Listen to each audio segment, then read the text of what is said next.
57 ननिहाल, हमारी ननिहाल, 57 हमारी ननिहाल।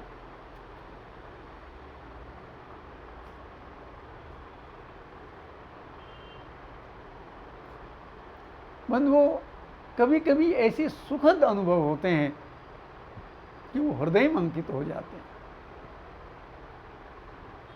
मैं जनकपुर यात्रा की जो शोध कर रहा था, जनकपुर पहुंचा। मेरी वेशभूषा को देख के कोई अनुमान नहीं कर सकता था कि मैं कौन हूं, और मैं बताता भी नहीं था, क्योंकि लोग जो मुझे भिखारी समझते थे उसमें मैं सबसे सुरक्षित अनुभव करता था, क्योंकि मेरे सम्मान को कोई डर नहीं होता था।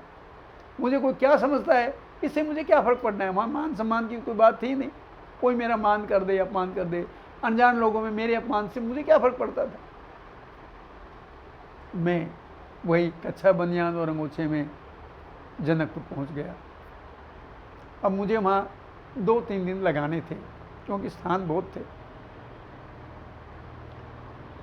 बंधुओं, मैंने एक धर्मशाला में रुकने के लिए सोचा कि मुझे जगह मिल जाएगी। चौकीदार ने मुझे ऊपर से नीचे तक देखा। अरे बोले सामान कहाँ है? तो मैंने थैला दिखाया। बोले बस? हाँ। बोला नहीं मिलेगा सामान, जाओ यहाँ से, कमरे खाली नहीं। अरे मैंने कहा भाई मैं यात्री हूँ, अयोध्या से आया हूँ, मुझे रुकने दो। बोले नहीं मिलेगी जगह।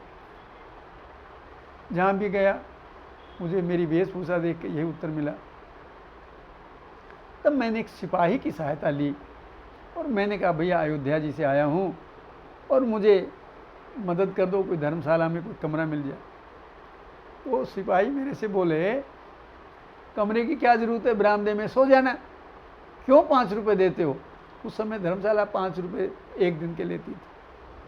मैंने कहा नहीं भाई, मुझे दिन में जाना है, सामान कहाँ छोड़ के जाऊँगा। उसने चौकीदार से आगे कहा भाई कमरा दे इनको, यात्री है। अब सिपाही के रोब में कमरा तो मिल गया, लेकिन अब चौकीदार के लिए समस्या पैदा हो गई।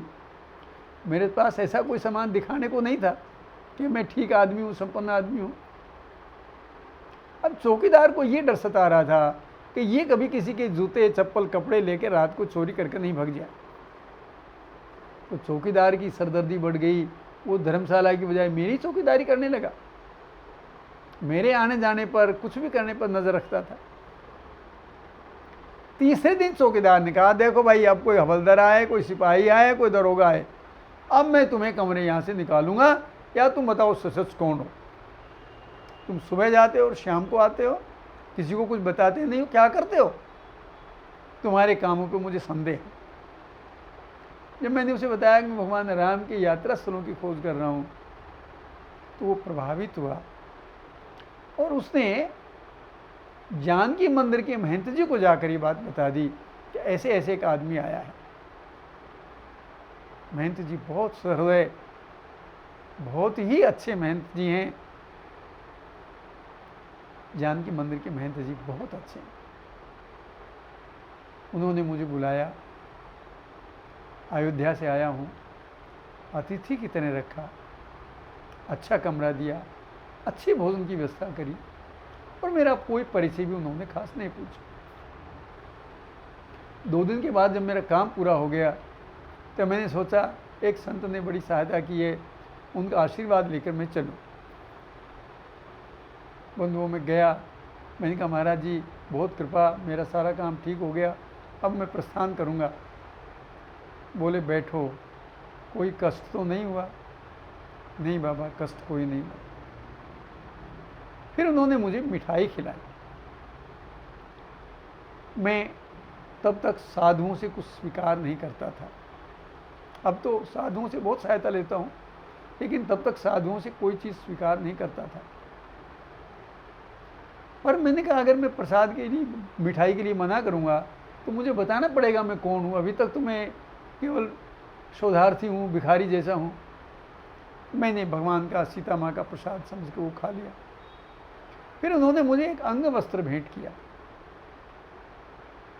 वो मैं लेना नहीं चाहता था किसी साधु से, लेकिन चुपचाप मैंने वो भी लिया कि कहीं मेरा भेद नहीं खुल जाए कि मैं कौन हूँ। अब बाबा ने मुझे एक लिफाफा दिया। अब हम तो जानते हैं कि बाबा क्या देते हैं, इसमें बबूत होगी। लिफाफा रड़का के देखा तो उसमें कागज जैसा लगा। अरे इसमें मंदिर का या बाबा का फोटो होगा। लेकिन चुपचाप धीरे से वो लिफाफा खोल कर देखा तो बंधुओं, उसमें 100 रुपए का एक नेपाली नोट था। अब मेरे से नहीं रहा गया। मैंने कहा जा तो रहे हूँ, भेद खुल जाए तो कोई बात नहीं। मैंने कहा बाबा ये आप मुझे पैसे क्यों दे रहे हो? बोले दे रहा हूँ, ले लो। मैंने कहा मैंने समझा बाबा मुझे भिखारी समझ के कुछ दे रहे हैं। मैंने कहा बाबा जैसा मैं दिखता हूँ मैं वैसा हूँ नहीं। तो बोले आप क्या हैं? मैंने कहा मैं इनकम टैक्स में राजपत्रित अधिकारी हूँ, मेरा परिवार है, पत्नी है, बच्चे हैं, मेरा अपना मकान है, मुझे दाल रोटी के लायक अच्छी तनख्वाह मिलती है, मैं भारत सरकार का अधिकारी हूँ, तो मुझे आपसे ये पैसे नहीं चाहिए।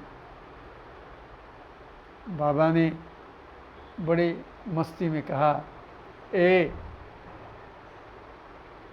तुम सीता को क्या मानते हो?